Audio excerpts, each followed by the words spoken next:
Good morning, good evening, good afternoon, wherever you are across the globe. Welcome to a very special On the Sofa with Esther. Today with me, I have Billy Sutty Sutton, the grandson of a Peaky Blinder, Austin Kelly, a man who has been through so much, a man who has touched many lives, and a man who has an enormous story to share with the world. And so today I will be talking to Billy, who will be sharing more of those secrets with us. So welcome, Billy and little Miami. Marvellous to see you, Esther, and it's nice to have you in my home. Thank you. Thank you for the invite. And so today we are going to tunnel down to find out more about this incredible man's journey and story from Birmingham, the streets of Birmingham in the UK, to Miami in the US of A. So, Billy, how are you feeling today? How are you feeling? And little Miami. Well, I'm coming up to 84, Esther. I'm not a spring chicken anymore. Like a lot of people, I've had health issues, cancer and hernia, but that's not a problem. There's people suffering greater in this world, as we can appreciate. Mm-hmm. But the important thing is, I'm still very much focused, and a lot has got to be added to having somebody like you and Sally and Errol have been very close and dear to me uh, with the promotion of the book, the ballad. And I find as years go on, I still get more positively thinking of staying focused and getting excited what's still coming up. But the focus and excitement is about sharing your story because you have a phenomenal story. And so we're going to start to dive a bit more into that story. And as you said, some of the secrets that you are ready to share with the world, Billy.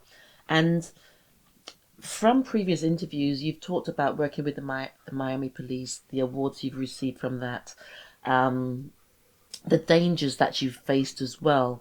But a huge part of your journey has been in America, living out of hotel rooms and what that brought with it in terms of you being away from your family, in terms of protecting your family from the cartel. So tell us a little bit more about some of your journey, but also the impact of living out of a hotel room as you worked with the Miami police. Yeah, it was a very lonely existence, but I had to choose that path because obviously I was getting profiled by the cartel with my interviews with Rick Sanchez. I was very forward and very expressive even with my feelings towards them. And of course, there was always going to be a price to be paid. Not so much when I was in America at the Fontainebleau, but when I was back in Birmingham at the Post House Hotel in Birmingham. A dear friend of mine, Jimmy Burns, was chief superintendent of the Serious Crime Squad. He was concerned that I was getting targeted, and my concern was for a family.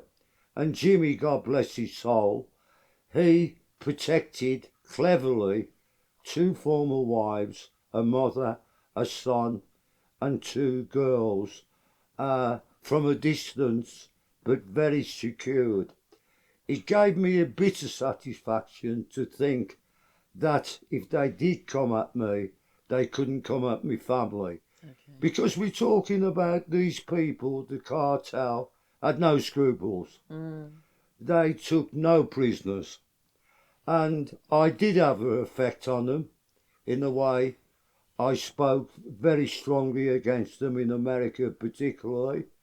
I don't regret that. But at the same time, I had to consider a family who were very dear and special to me, Esther.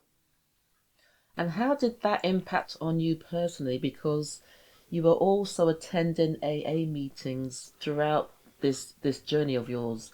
And so there must have been feelings of loneliness. There must have been feelings of fear. So how did you also, as a man, if I may say, manage those feelings, deal with those feelings? How did you display what you were feeling, Billy? Or the isolation?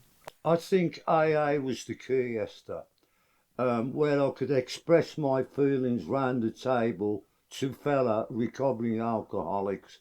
AA was my lifeline. It certainly got me through from 79 to now 2025, where I'm still a winner 46 years on.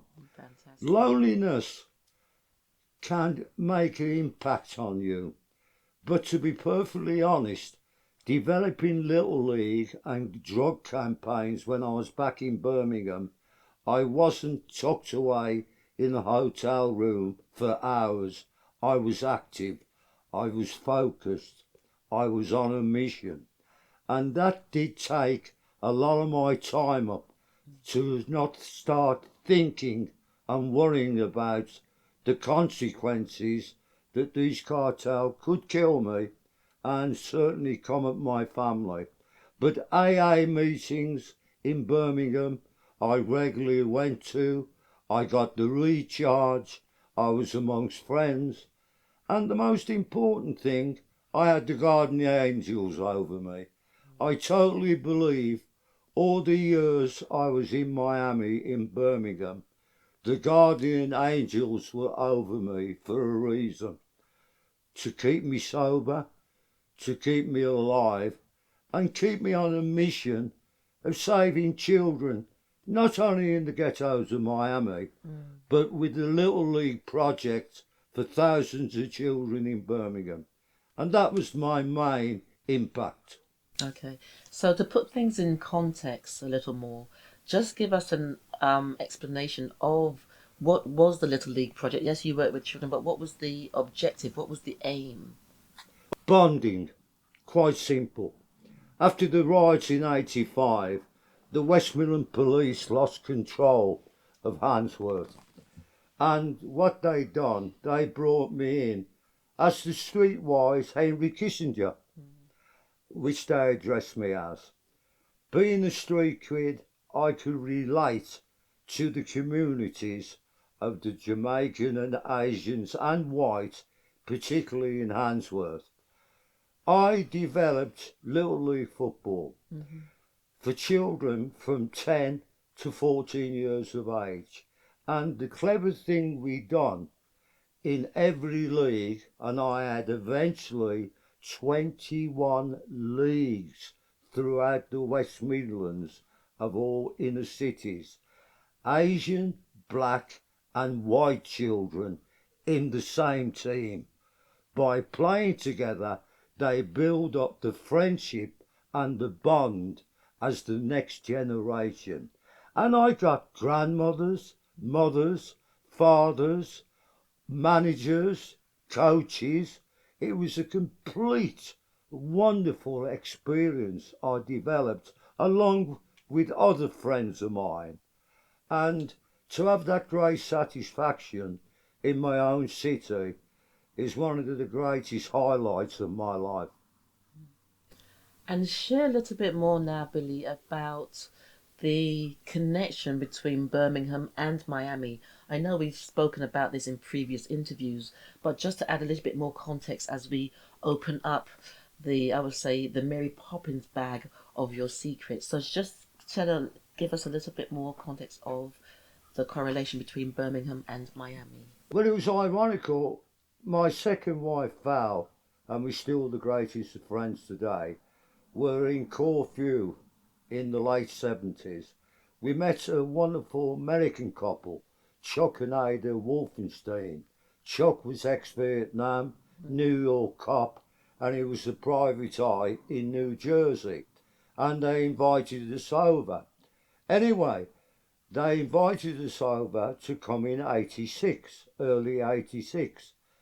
My connections with the football club at Solihull, chairman, where I put thousands of pounds in to try and save the club. I was on 6 committees, Solihull Sports Council, crime and prevention panels, all my own time and money. And I was denying Val and the family more of my time. It's called people pleasing, Esther. and people pleasing removed everything in my life. Val had enough of me. She sat me down. She was proud of me as the recovering alcoholic, the star of life, but she was being denied all of my time with all these committees and funding a football club. I was back at Mary's, my mother's, with 4 suitcases. And I'll never forget it, Mary always bollocked me all my life to level me up. And of course I'd answer her back and be that rebel. That was part and parcel of the story. But anyway, I made a phone call to Chuck and Ada in New York saying there was no point in me coming across. Me and Val had parted. And I said in the conversation, what's going on? He said, have you heard about crack cocaine, Sutty? I said, no. He said, well, the cartel is an epidemic in the murder capital of Miami. And he said, it's reaching out to all American cities. So I said, Chuck, they will come over here, the cartel, where they will get more money for crack on the streets of England and Europe. I said, the challenge is Miami. He said, what are you talking about? Miami police are getting slain day in, day out. And you talking about you want to go there? I said, no, I'm on a mission. I want to link up with the Miami police, pick their brains, get the information about the yardies and crack, bring it back to the West Midlands special branch and give them the forewarning. And that's what I've done. Okay. So now I'd like you to share some of those secrets because you've given everyone the context of this conversation. And so from that, what are some of the secrets that you can now share with us because of those experiences, Billy? I had different encounters with the cartel that Chief Dickson and the Miami police never knew. And particularly when 4 of them got me and put a gun to my head in the restroom of the Fontainebleau. And as you know, I turned into him with a gun at my head and told him where to go in Birmingham jargon. I couldn't repeat it on your marvellous show. That's okay. That was one instance. 3 days later, they blew my XJS up. But what upset me? Me Marvin Gaye tape, What's Going On, was in the cassette. I was more upset about me Marvin Gaye tape and the XJS.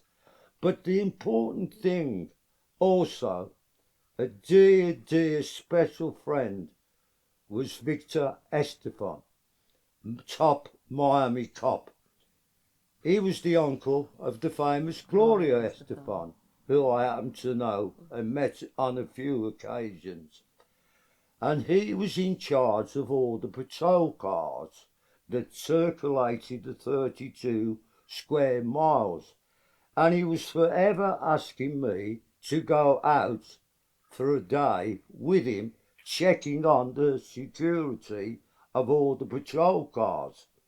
And on this one occasion, I promised him I would go. Unfortunately, with my dream of bringing 13 children and 7 Miami cops across the Atlantic Ocean to meet the children and the communities of Birmingham, I had a meeting with Chief Dickson and Walter Martinez, Colonel Walter Martinez, to finalise the trip. On that evening, as we're having dinner, a call came in to Chief Dickson. Victor, God bless his soul, was on patrol in Miami. He stopped his car, and before he had a chance to get out, 2 brothers, Escobar brothers, who were political killers, executioners, opened up and killed him stone dead. I would have been in that car by having a meeting with Chief Dickson and Walter Martinez.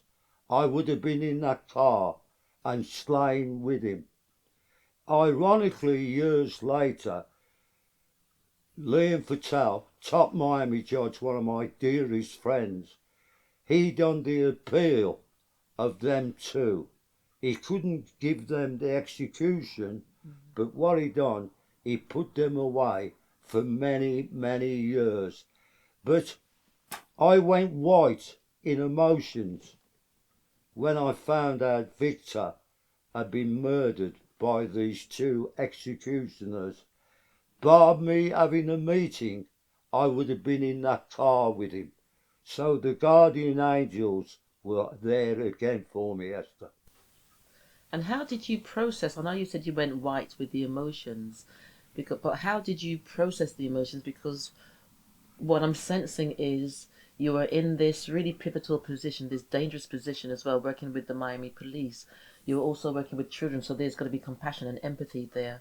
And yet you're on your own in isolation, and then there's a friend, some that you are very close and dear to, that's been taken away. So there's so many things that you're having to manage. And in the midst of this, you're still attending AA services. It's almost like that was your bedrock. That was your maybe motivation to continue to do what you were doing out in the field. It was very hard to describe. I'm a very stubborn person. Do you think? And I will not bow down to violence at any price. Of course, I spent some times trying to get those emotions out of me. Big men don't cry. Real big men do cry. That evening when I got back to the Fontainebleau, I cried thinking of poor Victor and his family, a brave, brave man. And I said to myself, I don't carry a gun to go out there and shoot these people. That's not my business. The only way I could hurt them was pulling the children away from the claws of their drug dealing, particularly crack. And that's what I done.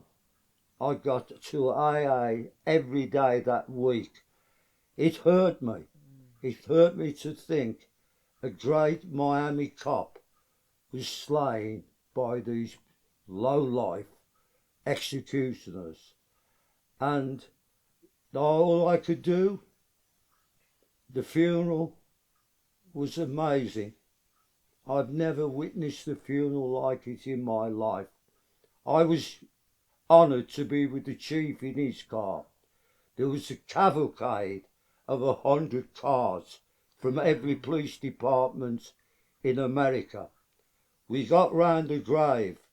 They were there with the rifles, the Miami police, as he was going down. And at the same time, helicopters flew over the top.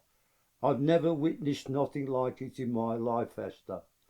But the sad thing was, Esther, as we pulled away from the grave, CNN, Fox, all American media was interviewing people within feet of the grave. And I thought that was disrespectful and very unprofessional. I never give an interview.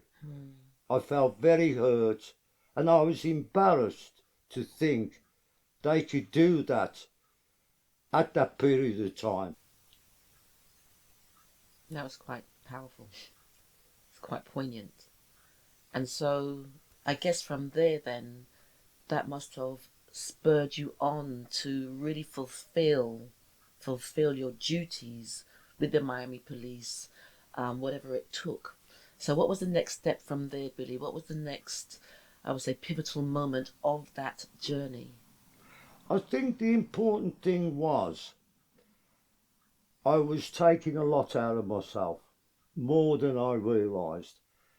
flying back and forwards every 6 weeks to England, setting up Little League, doing drug campaigns. I had no private life. I had no private life for really 10 years. I hardly had the chance to see a family, which I felt very guilty about. But it was part and parcel. I had to stay focused. I had to stay focused when I was back in England, and I had to stay focused when I was back in Miami. And to fulfill a dream, did I succeed? Yes, I did, Esther. I succeeded in my own city with Little League and my crack and drug campaign, and I certainly contributed very big. Why, you can see with all my honours from Miami, the people recognised my contribution in Miami. And I mean, I feel this we're coming to, the end of this section quite nicely. So, in a nutshell, what impact do you feel you left with Miami, in Miami, on Miami? They're a crazy Englishman, streetwise kid, Peaky Blinders background, a recovering alcoholic, made an impact. I met wonderful people, decent Cuban people who got away from the tyranny of Castro to do 3 jobs a day, to give their children a chance. Some of the children I worked with became Miami cops. Some became school teachers. Sadly, some became drug lords. I could do nothing about that. If I saved one child's life in Miami in 10 years, I succeeded, Esther. But you know what, Esther? I saved more than one. Those children then are grown adults today with their own families. It'd be wonderful one day if I could link up with them to see the way they've developed. The great Miami cops I still speak to, even all these years on. And that's great satisfaction to me. Streetwise kid, did I make an impact? I certainly made an impact in Miami.